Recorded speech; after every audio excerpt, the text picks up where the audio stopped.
just making a video because any time I see unusual clouds,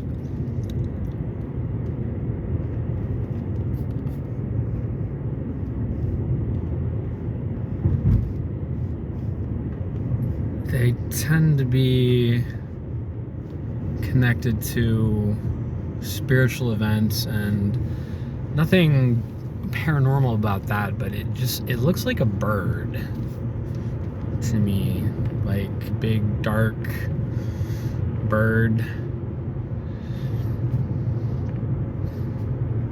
Sign of good omens or foreboding? A little bit foreboding. I mean, it's a black cloud, not a white cloud. And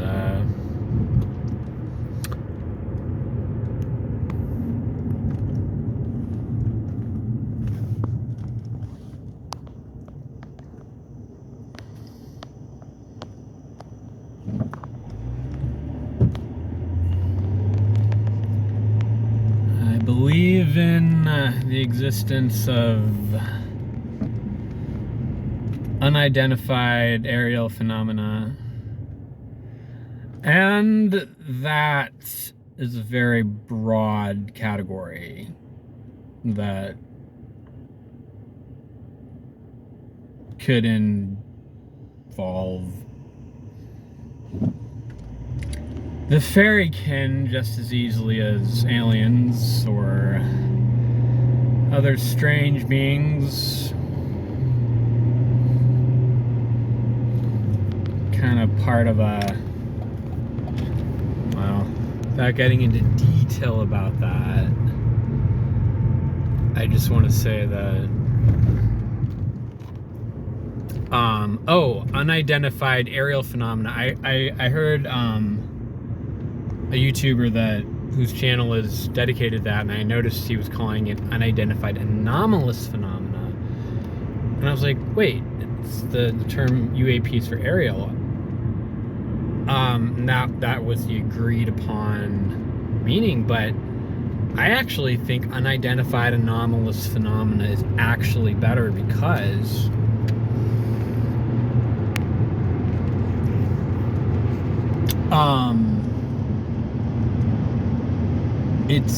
you could see something that could be a spacecraft or alien technology that's not flying. I mean, and it would also include submersibles, or maybe they've got underground bases with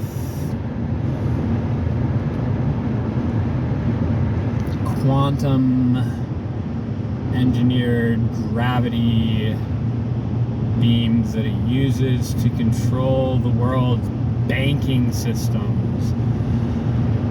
Something like that. And yeah.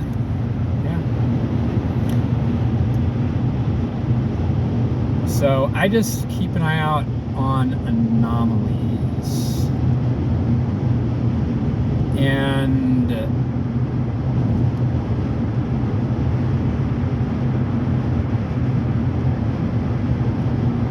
my intuition continues to get better the more I take them seriously. Because there are anomalous, supernatural, synchronistic events that happen around people all the time, but because they don't really have room in their head for that, they never even see it. It's like, well, think about these psychological experiments with perception, like, people playing basketball and they, have a gorilla run in, and that cloud is still there and still in the same shape. It's so strange. I pay attention to things like that, not because I look at it and I think, oh, science couldn't explain it. It's probably a natural phenomena. But prophetic or synchronistic events can be interpreted as such based on the statistical unlikelihood of, intersections. And the past couple days have been very spiritually significant. The past year, spiritual events have intersected with astronomical and astrological weather patterns. What do you call it? What do you call a forecast man, a weatherman?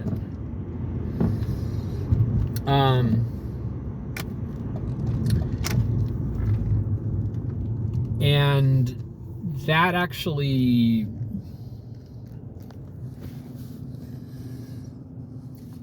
is not that is something that I think requires a consciousness that knows how to discern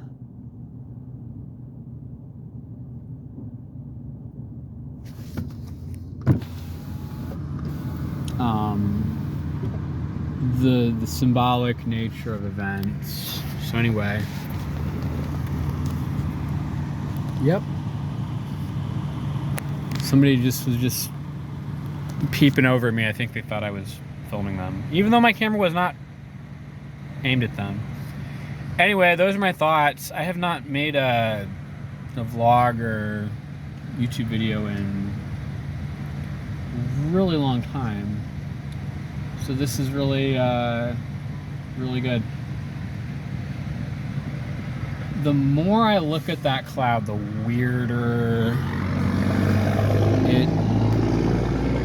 it seems. It's the only cloud in the sky. And I'll see if it's still visible.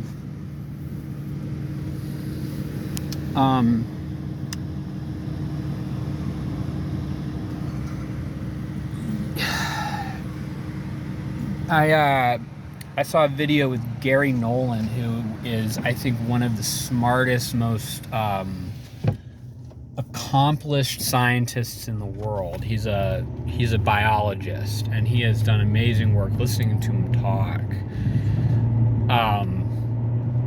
yeah, it's hard to think of a person smarter than him. But he's a believer, and he did a study on the brains of people who claim to have experienced UFOs, and there are brain differences, and it's probably tied to people who are wired to look for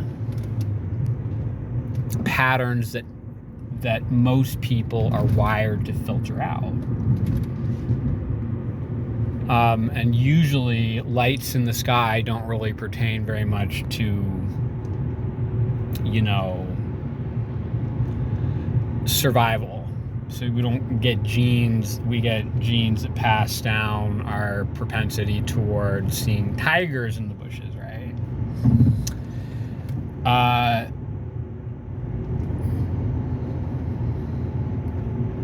But whether or not I have the specific structures his study was looking for, I'm definitely have a brain that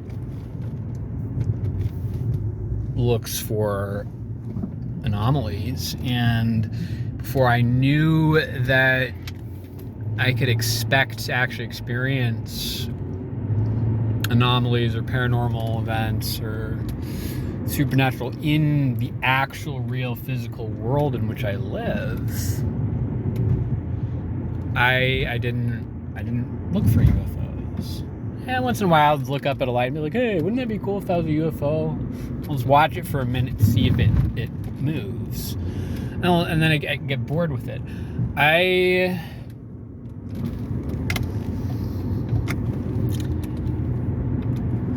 And I do not even care if paying so much attention to this cloud would would seem strange to somebody.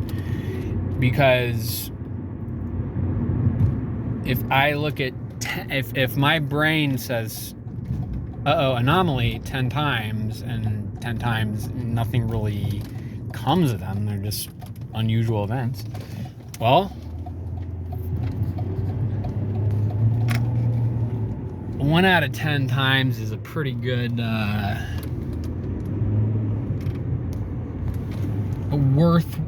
makes it worthwhile, I think. And it makes the world more interesting, and I get the chance to see odd things. And so, as silly as my pursuit of this cloud is, I'm already on it, and so, you know, it's not like I'm late for work or something. I'm just going over to some friend's house. I like to think of myself as adventurous. I want to see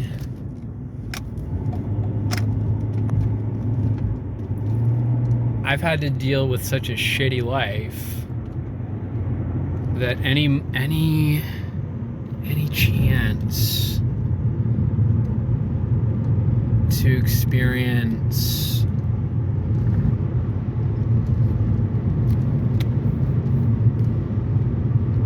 the anomalous, now that I can expect it, I'm just gonna go see what it's about.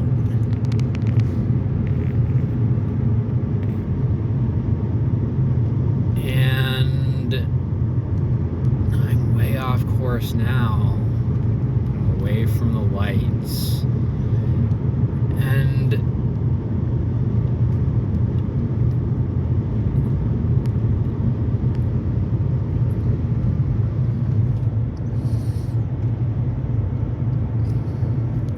And so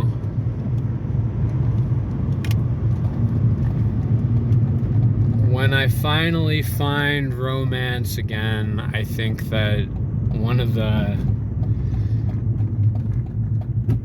quirky things about me is that she's gonna have to be the type of person who is excited.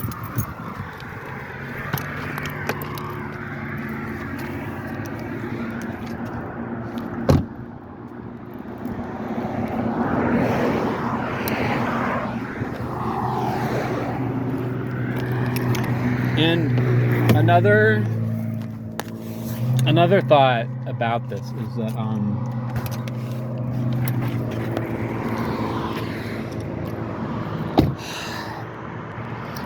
is that I think that even if there was not an initial intrinsic symbolic meaning to why is there a weird cloud in the sky,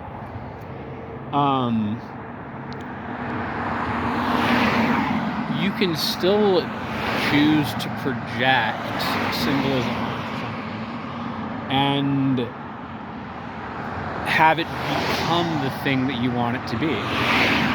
Okay, so I looked up at that and I thought, wow, it looks like a big old eagle-shaped cloud. And then I kept following it, and it still kept the same shape, and it's still weirdly shaped. And now I think I've gone as far as I can go.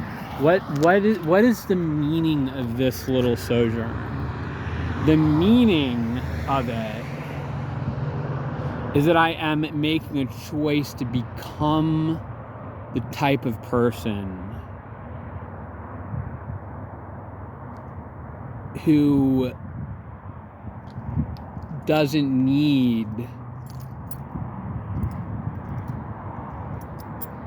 like the type of happiness that I think that I used to think would make me happy, and I'm making a choice to be somebody who is capable of taking joy in mystery.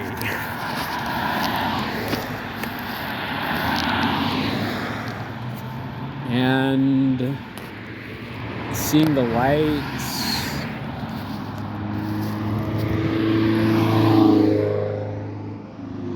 And that's all I'm gonna say for now.